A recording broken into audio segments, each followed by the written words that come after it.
दोस्तों आशा करते उम्मीद करते आप अच्छे होंगे, स्वस्थ होंगे और मन लगा के पढ़ाई करते होंगे। आज हम लोग क्लास 12 का हिस्ट्री चैप्टर नंबर 4 विचारक विश्वास और इमारतें पढ़ेंगे। और हिस्ट्री का चैप्टर नंबर 4 में लेक्चर नंबर 3 होगा, लेक्चर नंबर 2 तक बन चुका है और बौद्ध धर्म के भी बारे में पढ़ा गया है। अब यहाँ से जैन धर्म के बारे में भी पढ़ लिए हैं। अब यहाँ से पढ़ते हैं स्तूप, जो बौद्ध धर्म के स्तूप है वो क्या है। ठीक है, तो स्तूप के बारे में हम लोग क्या करेंगे, पढ़ेंगे। ठीक, तो लेक्चर नंबर 3 होगा और इससे पहले नहीं देखें तो पहले लेक्चर नंबर 2 तक जाकर देखेंगे।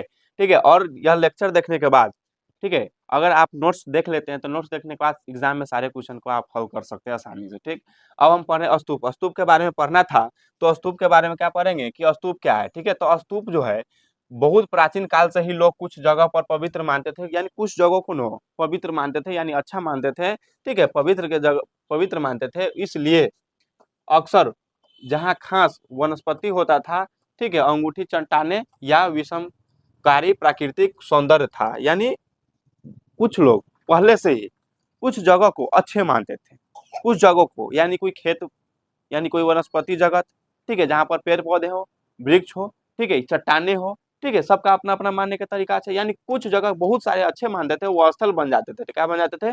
स्थल के रूप में बन जाते थे। ठीक है, ऐसे कुछ स्थानों पर एक छोटी सी वेदी भी बनी रहती थी। ठीक है, जिन्हें हम कभी कभी चैत्य भी कहा जाता है। ठीक है, बौद्ध साहित्य में कई चैत्यों की चर्चा हुई है। बहुत बौद्ध साहित्य में जो है बहुत सारे चैत्यों की चर्चा हुई है। इसमें बुद्ध के जीवन से जुड़ी जगहों का ही वर्णन होता है। ठीक है, यानी बौद्ध साहित्य में जो चर्चा हुई है, ठीक है, जो चर्चा हुई चैत्य को, उसमें किसकी जानकारी मिलती है? तो बुद्ध के जीवन से जुड़ी जगहों की जानकारी मिलती है। यानी बुद्ध कहाँ कहाँ गए, कहाँ रहे, कहाँ पर शिक्षा प्रदान किए, तो उनके जगहों के बारे में पढ़ेंगे। वही जगहों को क्या कहा जाता है? चैत्य कहा जाता है। यानी अब समझते हैं कि कोई भी जगह जो बहुत अच्छा लगे, किसी आदमी को बहुत अच्छा लगे, तो उस जगह का नाम बन जाता है। उसी जगह का नाम को, वही नाम को क्या कहा जाता है? चैत्य कहा जाता है। और बौद्ध धर्म में बुद्ध ने हर जगह जगह गए और जहां जहां गए खास हुए और वही खास जगह के नाम पड़ गया और वही जगह को यानी सबको क्या कहा गया?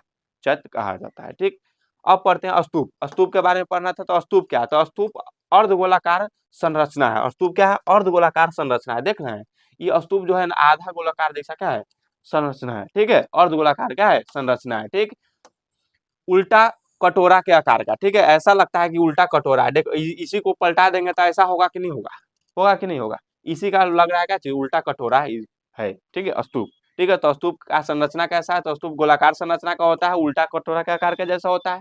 और स्तूप की परंपरा बुद्ध से ही मतलब की जा रही, पहले से ही बुद्ध से पहले की रही होगी। ठीक है, स्तूप की संरचना जो है, स्तूप का परंपरा जो है, स्तूप का परंपरा किससे पहले से, यानी बुद्ध, महात्मा बुद्ध के पहले से ही रही होगी। ठीक है, इसमें बुद्ध से जुड़े अवशेषों का दफना है, यानी बुद्ध से भी पहले रहा गया, तो बुद्ध से जो जुड़े अवशेष है, ठीक है, उनको दफनाया गया।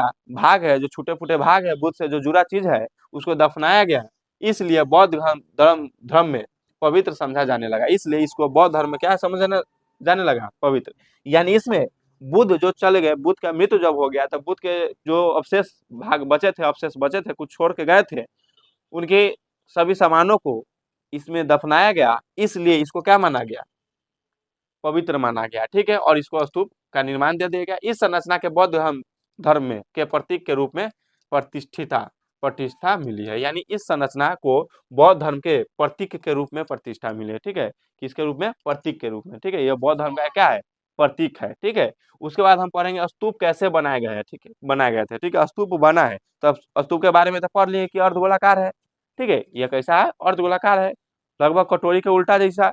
ठीक है, स्तूप में इसको स्तूप क्यों कहा गया? क्योंकि इसमें बौद्ध धर्म में जो महात्मा बुद्ध थे, उनके बहुत सारे अवशेषों को क्या किया गया था? इसमें दफनाया गया था। इसलिए क्या माना जाता था? पवित्र माना जाता था। लेकिन अब स्तूप बौद्ध धर्म यानी महात्मा बुद्ध से पहले से ही है। ठीक है, अब स्तूप कैसे बनाए गए थे? तो विभिन्न प्राचीन स्तूपों के वेदिकाओं और उनके स्तंभों से कुछ अभिलेख मिले। यानी अलग अलग प्राचीन स्तूपों की वेदिकाओं से क्या मिले हैं? स्तंभों के कुछ अभिलेख मिले। अभिलेख के बारे में पढ़े हुए हैं। ठीक है, इन अभिलेखों के अध्ययन के बाद, ठीक है, इतिहासकारों को यह पता लगा कि इन स्तूपों को बनाने और सजाने के लिए दान दिया जाता था। ठीक है, इन जब इतिहासकार इसको पढ़े, जब अध्ययन किए, तब पता चला कि ओ इनमें क्या दिया जाता है, इनको बनाने के लिए या सजाने के लिए दान दिया जाता है। स्तूप को बनाने तथा सजाने के लिए क्या दिया जाता है, दान दिया जाता है। ठीक है, यह दान राजा, शिल्पकारी, व्यापारियों, महिलाएं, पुरुष, आम लोगों, भिक्षु द्वारा भी दिया जाता है। यह जो दान इसमें दिया जाता है बनाने के लिए स्तूप, स्तूप कैसे बना उसके बारे में पता कर रहे हैं। तो स्तूप जब बनाया जाता था तो बनाने के लिए सभी लोग दान दिया करते थे। और उसमें कौन कौन लोग, यानी सब लोग, राजा भी दान दिया करते थे, शिल्पकारी भी, व्यापारी लोग भी दान दिया करते थे। ठीक है, और महिलाएं, पुरुष, सभी आम लोग भी दान, यानी छोटे मोटे लोग भी दान करते थे, और भिक्षु द्वारा भी दान किया जाता था जो मांग कर खाते थे। ठीक है, तो स्तूप की संरचना क्या है, तो स्तूप की संस्कृति का अर्थ होता है क्या चीज, टीला। स्तूप का अर्थ क्या होता है, टीला। तो स्तूप का संस्कृति का अर्थ होता है टीला। ठीक है, इसका जन्म एक गोलार्ध आकृति के मिट्टी के टीले से हुआ है। इसका जन्म कैसा हुआ, तो एक गोलार्ध, यानी यहाँ पर अभी भी देखे हैं क्या चीज, गोलार्ध, गोलार्ध जैसा क्या है, मिट्टी का टीला है। ठीक है, चलिए उसके बाद हम क्या पढ़ेंगे कि इसके बाद अंड, इसको क्या कहा गया, इसके बाद में क्या कहा गया, अंड कहा गया। ठीक है, यानी अंडा का रूप का। ठीक है, क्या कहा गया, अंड कहा गया। ठीक, धीरे धीरे इसकी संरचना अधिक जटिल होती गई। इसमें कई चौकोरे एवं गोलाकारों की संतुलन बनाया जाने लगा। अंड के ऊपर एक हर्मिक होती थी, अंड के ऊपर एक क्या होती थी, हर्मिक होती थी। धीरे धीरे इसको धीरे धीरे सब साइड से क्या किया गया, चौड़ा किया गया, इधर साइड साइड में भी बनाया गया। ठीक है, चलो उसके बाद उसके बारे में पढ़ गए। यह यानी अंड के ऊपर क्या पढ़ा जाता था, हर्मिक होती थी। ऊपर जो अंड के ऊपर जब देखे हैं उसको हर्मिक कहते हैं। इसके छज्जे जैसा संरचना ईश्वर के घर का प्रतीक था। इसका जो छज्जा जैसा संरचना है वो ईश्वर के घर का प्रतीक था। ये छज्जे जैसा संरचना जब देख रहा है ना, ये सब किसका किसका प्रतीक था, ईश्वर के घर का। ठीक है, ईश्वर के घर का, ईश्वर के घर का प्रतीक होता था। ठीक है, उसके बाद पढ़ेंगे इसके ऊपर एक छतरी लगी होती थी। स्तूप के चारों ओर एक घेरा होता था जो इसे पवित्र स्थल को सामान्य दुनिया से अलग करता था। जो स्तूप के यानी सामान्य दुनिया से क्या करता था, अलग करता था, कौन, तो स्तूप के चारों ओर एक घेरा होता था जो, ठीक है, जो पवित्र स्थान को सामान्य दुनिया से क्या करता था, अलग करता था। ठीक है, घेरा जाता था। कुछ स्तूपों पर तोरण द्वार भी मिले हैं। ठीक है, क्या मिले हैं, तोरण द्वार। इन तोरण द्वारों पर नक्शा की अशोक वादन नामक एक बौद्ध धर्म के अनुसार, ग्रंथ के अनुसार, अशोक ने बुद्ध के अवशेषों के कुछ हिस्से हर जगह महत्वपूर्ण शहर में बांटकर उनके ऊपर स्तूप बनाने का आदेश दिया है। यानी अशोक सम्राट थे और उस अशोक ने हर तोरण द्वार पर महात्मा बुद्ध के अवशेषों का अभिलेख, यानी अवशेषों को हर जगह लगाने का आदेश दिया है। हर जगह कहा कि महात्मा बुद्ध का अवशेष क्या होगा, चित्र के रूप में बनेगा। ठीक है, ईसा पूर्व 2री सदी तक भरूच, सांची और सारनाथ जैसे जगहों पर स्तूप बनाया गया। यानी पहले क्या क्या बनाया गया था, भरूच, सांची और सारनाथ जैसी जगहों पर क्या बनाया गया, यानी इस सब जगहों पर क्या बनाया गया था, महात्मा बुद्ध का स्तूप बनाया गया था। ठीक है, तो अब हम लोग पढ़ेंगे क्या, तो स्तूप की खोज अमरावती और सांची की नियति। स्तूप की खोज अमरावती और सांची की नियति। ठीक है, तो इसमें स्थानीय राजा हुआ करते थे जो 1796 में एक स्थानीय राजा क्या बनाना चाहते थे, मंदिर बनवाना चाहते थे। ठीक है, क्या बनवाना चाहते थे, मंदिर। उन्हें अचानक अमरावती के स्तूप के अवशेष मिले।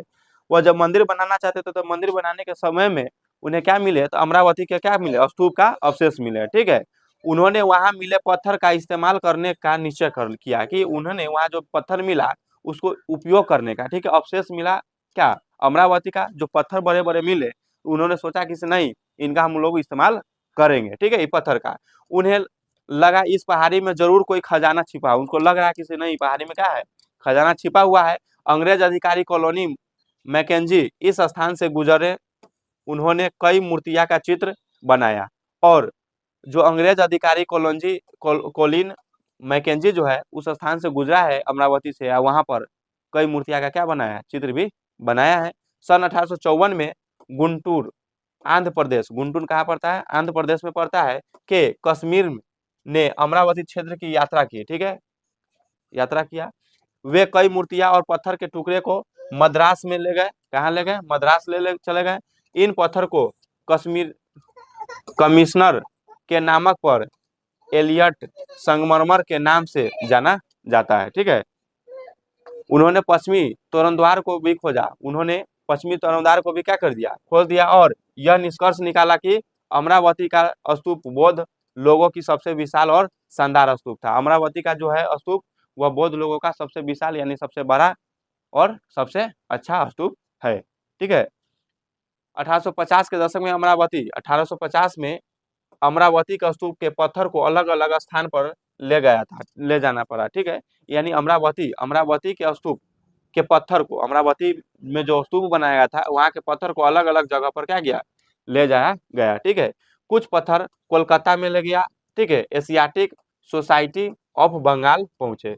कुछ पत्थर कोलकाता में ले गया। ठीक है, में एशियाटिक सोसाइटी ऑफ बंगाल पहुंचे। ठीक है, कुछ मद्रास, कुछ पत्थर लंदन पहुंचा दिया गया। कुछ पत्थर मद्रास भी गया, कुछ पत्थर लंदन भी गया। ठीक है, इस स्थान पर जो भी अंग्रेज अधिकारी आते यहाँ से कुछ न कुछ लेकर जरूर जाते हैं।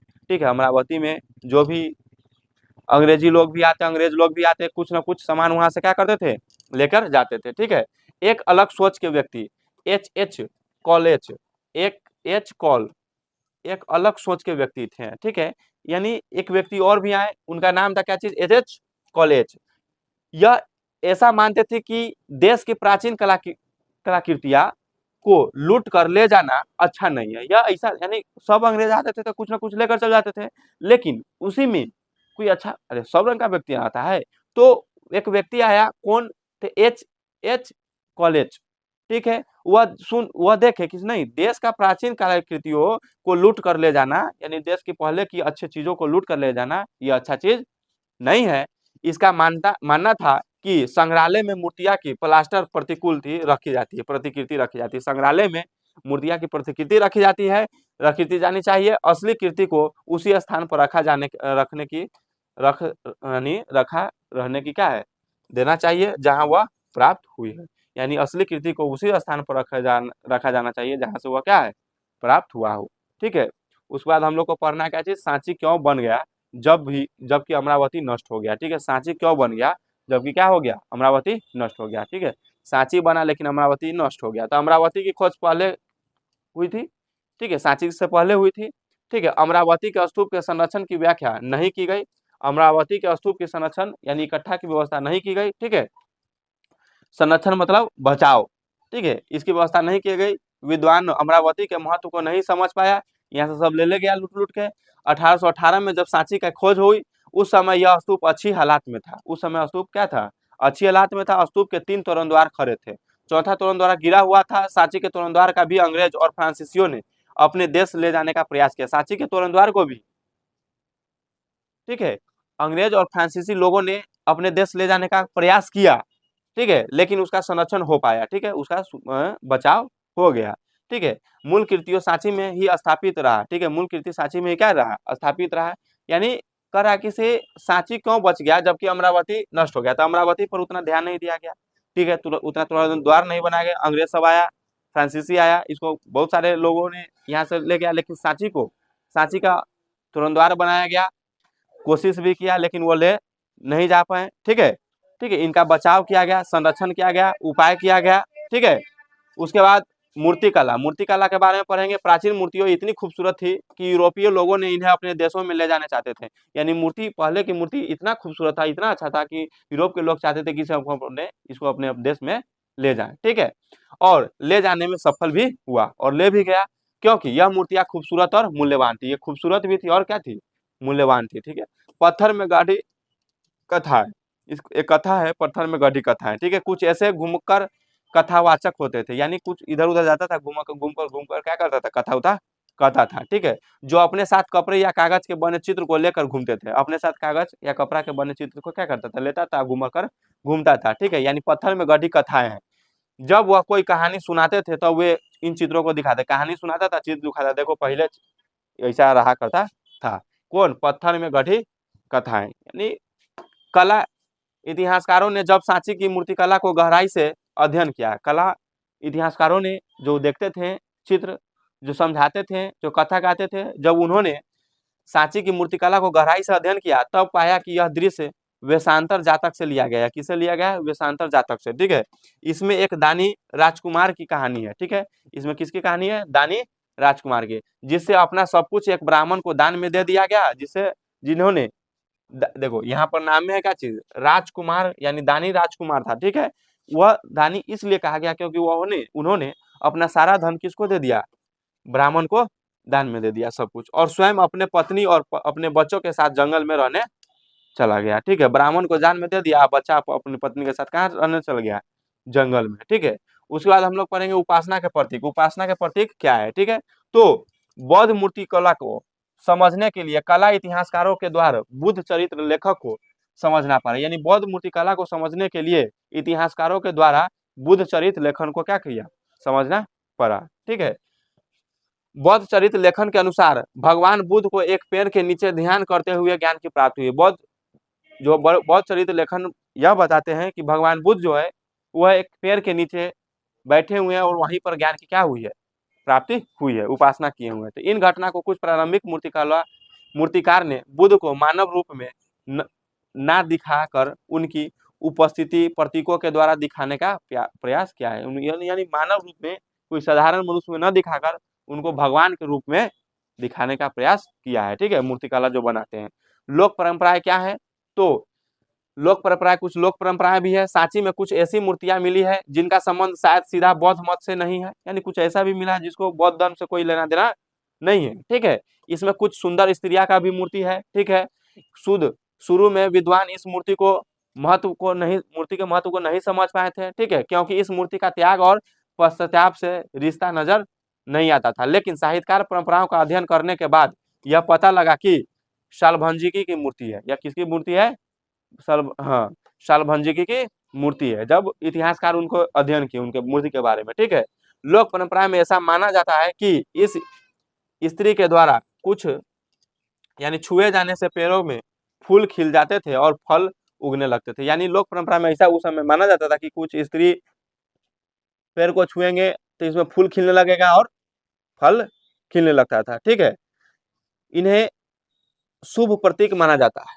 क्या माना जाता है? शुभ प्रतीक। इसी कारण से स्तूप में लगाया गया, इसी कारण से इसको क्या कर दिया गया, और स्तूप में लगा दिया गया। ठीक है, कुछ मूर्तियां को। ठीक है, यानी लेडीज के मूर्तियां को। ठीक है, उसके बाद इससे यह पता लगता है कि बौद्ध धर्म में बाहर के विश्वासों, प्रथा और धारणाओं को शामिल किया गया, यानी बाहरी विश्वास को शामिल किया गया। अंधविश्वास भी कुछ होता है जो, ठीक है, जिससे बौद्ध धर्म क्या हुआ, समृद्ध हुआ। इसके अलावा जानवरों की मूर्ति भी मिली है, जैसे हाथी का, घोड़ा का, गाय का, बैल का, बंदर का इत्यादि का।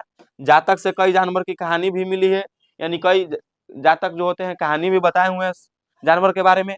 ठीक है, जानवरों को मनुष्यों के गुणों के प्रतीक के रूप में इस्तेमाल किया जाता था, यानी जानवर को मनुष्य के गुण के रूप में इस्तेमाल करते थे। जैसे हाथी शक्ति के लिए जाना जाता था। ठीक है, हाथी शक्तिशाली है ना। ठीक है, ज्ञान का प्रतीक था। एक महिलाएं की मूर्ति भी मिली है जो हाथी के ऊपर जल छिड़क रही है। ठीक है, कुछ इतिहासकार इन्हें बुद्ध के क्या करते हैं कि से नहीं, जो जल छिड़क रही हाथी के ऊपर, जिसको कुछ इतिहास बुद्ध को क्या करती है, जो लग रहा है कि बुद्ध की क्या है, माँ है। ठीक है, कुछ इतिहासकार इन्हें लोकप्रिय देवी गजलक्ष्मी भी मानते हैं। लोकप्रिय देवी जो है गजलक्ष्मी, ठीक है, लक्ष्मी भगवान, वो भी मानते हैं। गजलक्ष्मी सौभाग्य लाने वाली देवी है, सौभाग्य लाने वाली देवी है। नए धार्मिक परंपराएं, और उसके बाद नया धर्म का उदय हुआ धीरे धीरे। कौन कौन सा धर्म का उदय हुआ? तो महायान और हीनयान, महायान और हीनयान, दो धर्म का उदय हुआ। ठीक है, भगवान बुद्ध के मृत्यु के बाद जब मर चुके, उसके बाद बौद्ध धर्म में दो भाग में बट गया। कितने भाग में बट गया? दो भाग में, हीनयान और महायान।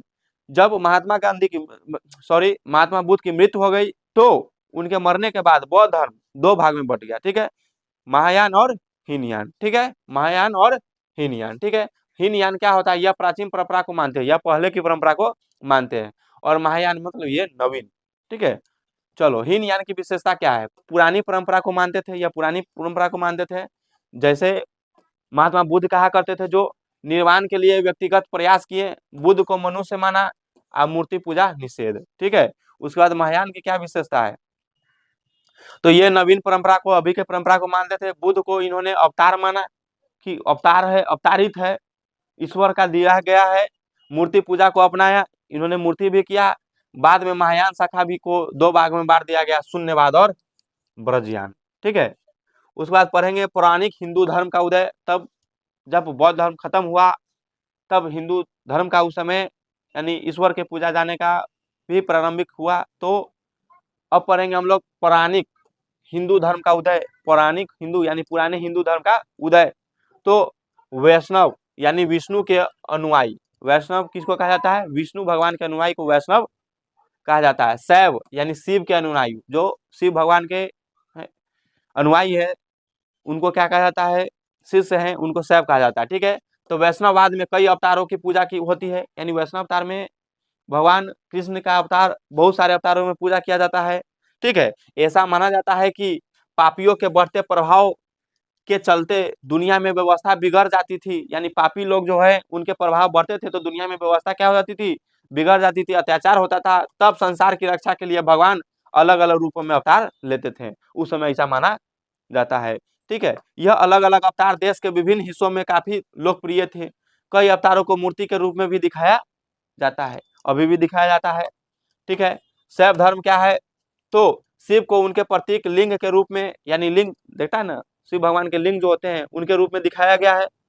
इतिहासकारों को इन मूर्ति कला को समझने के लिए पुराणों का अध्ययन करना पड़ा। इतिहासकार को जो शैव यानी लिंग को है उसको समझने के लिए पुराने पुराने यानी पुराणों का क्या किया गया? अध्ययन किया गया।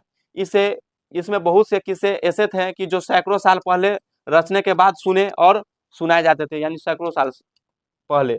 इसे इसमें देवी देवताओं को कहानियां भी है। इसमें संस्कृति के श्लोक मिले हैं, यानी संस्कृत के श्लोक मिले हैं। ठीक है, जिन्हें ऊंची आवाज में पढ़ा जाता था।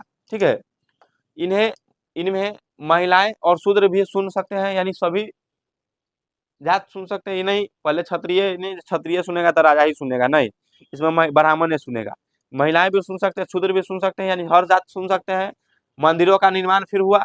शुरू के मंदिरों का एक चौकारा कमरे के रूप में था, शुरू के मंदिर का एक चौकारा जैसा था। ठीक है, जिन्हें गर्भगृह कहा जाता था। ठीक है, शुरू के मंदिर में जो चौकारा चौकोर कमरे था उसको क्या कहा जाता था? गर्भगृह। ठीक है, इसमें एक दरवाजा होता था जिससे उपासक मूर्ति को पूजा करने के लिए अंदर जा सके। ठीक है, जिसमें उपासक जो है मूर्ति करने के, यानी उनका शिष्य जो है मूर्ति की पूजा करने के लिए अंदर जा सके। बाद में गर्भगृह के ऊपर एक ऊंचा ढांचा बनाया गया, इसे जिसे कहा जाता है शिखर, जिसे शिखर, जैसे अभी चौकारा मंदिर है उसके ऊपर नहीं बना देता इसे, उसको कहा जाता है शिखर। ठीक है, मंदिरों के दीवारों पर भित्ति चित्र उत्पन्न किए गए, यानी अलग अलग प्रकार के चित्र उत्पन्न किए गए। बाद में मंदिरों का निर्माण का तरीका बदला गया। अब मंदिरों के साथ बड़े सभा उच्चल स्थल दीवारें भी जुड़ी है। मंदिरों के साथ बड़ा बड़ा उच्चल स्थल यानी ऊंचा ऊंचा जगह पर भी बनता है। जलापूर्ति का इंतजाम भी किया जाने लगा। ठीक है, कि यहाँ पर जल की पूर्ति हो। ठीक है, शुरू शुरू के मंदिर में कुछ पहाड़ियों को काटकर कृत्रिम गुफाओं के रूप में बनाए गए थे। शुरू शुरू में कुछ यानी मंदिर कुछ पहाड़ी को भी काटकर बनाया गया था। ठीक है, कृत्रिम गुफाएं अशोक के आदेश के बाद आजीविका संप्रदाय के संतों के लिए बनाई गई थी। कृत्रिम गुफाएं किसके लिए बनाई गई थी? तो अशोक के आदेश पर बनाया गया था। किसके लिए? तो संप्रदाय के संतों के लिए, पूजा पाठ करते हैं जो। ठीक है, यह परंपरा धीरे धीरे विकसित होती रही। सबसे विकसित रूप में हमें 8वीं सदी के कैलाशनाथ के मंदिर में नजर आया। यह मंदिर पूरी पहाड़ी काटकर बनी थी, जो किसकी? पूरी पहाड़ी काटकर बनी हुई थी। ठीक है, अनजाने को समझने की कोशिश, अब जानते हैं अनजाने को समझने की कोशिश करते हैं हम। कुछ अनजाने चीजें अंग्रेजों ने जब 19वीं सदी में देवी देवताओं की मूर्तियों के देखा तो वे इनके महत्व को समझ नहीं पाया। कौन? अंग्रेज लोग। ठीक है, 19वीं सदी में कई सिर हाथी वाली मूर्ति मनुष्य और जानवर के रूप में मिलाकर बनाई गई थी। कई सिर जो है हाथी वाली मूर्ति बनाई गई थी। ठीक है, हाथी वाली मूर्ति बनाई गई थी, मनुष्य और जानवर के रूप में मिलकर बनाया गया था। यह मूर्ति यूरोपियों को विकृत लगी। वह इनसे क्या करने लगा? यानी अच्छा नहीं लगा, और वह मूर्ति से क्या करने लगा? घृणा करने लगा। इन विद्वानों ने ऐसे अजीबोगरीब मूर्तियों को समझने के लिए उनकी तुलना ऐसी परंपरा से की जिसके बारे में वह पहले से जानते थे। ठीक है, उन्होंने प्राचीन यूनान की कला परंपरा से भारतीय मूर्ति कला की तुलना की है, यानी पहले यूनान की कला जो होती थी, ठीक है, उससे ही भारतीय मूर्ति कला की तुलना की है। ठीक है, तो अब होता है चैप्टर खत्म, नोट्स यानी खत्म हो चुका है। अब इसके बाद क्वेश्चन आंसर लाएंगे चौथा चैप्टर का, उसके बाद 5वां चैप्टर स्टार्ट करेंगे। आपको अच्छा भी लगा होगा। फिर मिलेंगे हम लोग नेक्स्ट वीडियो में, तब तक के लिए जय हिंद, जय भारत।